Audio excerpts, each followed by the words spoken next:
યુવતી મુંબઈમાં કૂતરાને રમાડતી હતી તે સમયે અચાનક કૂતરાએ બચકું ભરી લીધું હતું.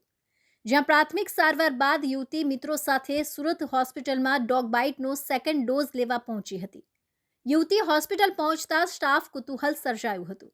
ડોગ બાઇટનું ઇન્જેક્શન લેવા આવી હોવાનો વિડીયો પણ સોશિયલ મીડિયામાં વાયરલ થયો છે. હાલ આ વિદેશી મહિલા સુરત આવી હતી ત્યારે બીજો ડોઝ લેવાનો સમય થઈ ગયો હોવાથી સિવિલ હોસ્પિટલ આવી હતી.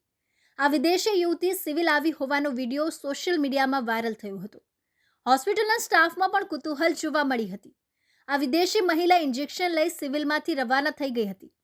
નોર્વે ખાતે રહેતી એલા નામની યુવતી મુંબઈ સુરત ખાતે ફરવા માટે આવી હતી.